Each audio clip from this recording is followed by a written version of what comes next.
Okay, so you're sitting in your office and you're working diligently on the task your supervisor just assigned to you. When you hear and your supervisor is standing there with another pile of papers to say, hey, listen, I need you to work on this project and they both need to be done by the end of the day. Now you're feeling like these are unreasonable demands. You can only do so much. So what do? Hi, my name is Tammy, your leadership and communication skills coach and chief toxicologist. And in this video of Courageous Conversations, we're going to tackle the offensive behavior of sabotage. Dun, dun, dun, dun.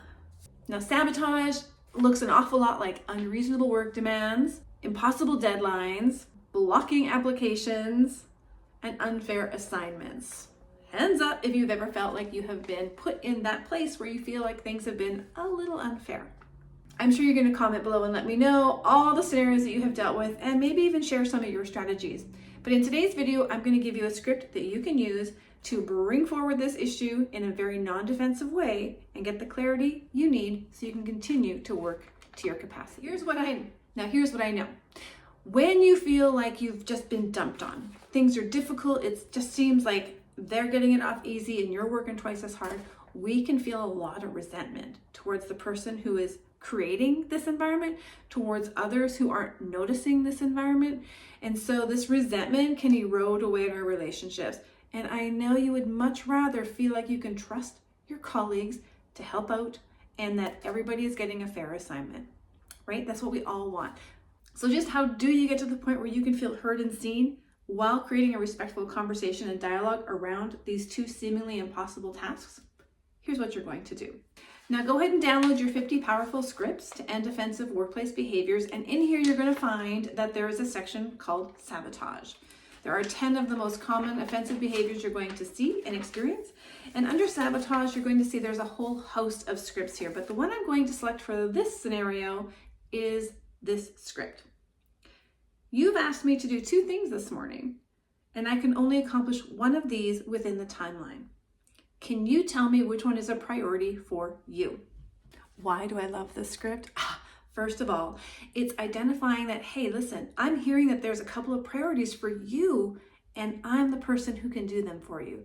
That's fabulous, right? It's nice to be seen as the go-to person. Even though we're feeling that there might be an underlying tone here, if we give ourselves grace and give them grace, this is a great way to come in. It sets a clear boundary without having to be the hall monitor. It's a non-defensive way of bringing up your observation without feeling the need to tell them that they're sabotaging you, without calling them a bully, without setting up more defensive conversations. It's communicating your boundaries around overwork, burnout, unfair assignments without calling all of that out. It's also sharing with them the facts around the timeline and pointing out, saying, hey, maybe you haven't noticed this. Here's a little bit of grace that we put into these scripts. Maybe you haven't noticed, but these are the two things. Here's the timelines. It's impossible for me to get them done with just myself. So you're going to have to make a decision, which is number 3. It puts the decision back on the person who you feel is trying to set you up to look incompetent. So that's it for this session of Courageous Conversations. Make sure you're downloading your 50 powerful scripts and putting them into practice. They're only powerful if you use them. So get a friend, role play, start speaking these words out of your mouth so you can hear them and feel them. Huge difference when it comes to the energy that you bring to resolving conflict.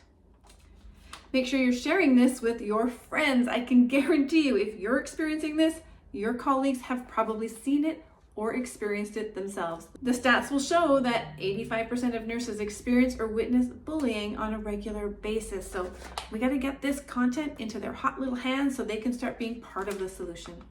Make sure you're subscribing for more, follow, and comment below. Let me hear from you. I'd love to know, first, if you've experienced this, second, what you've tried, and third, how this script could have changed things for you.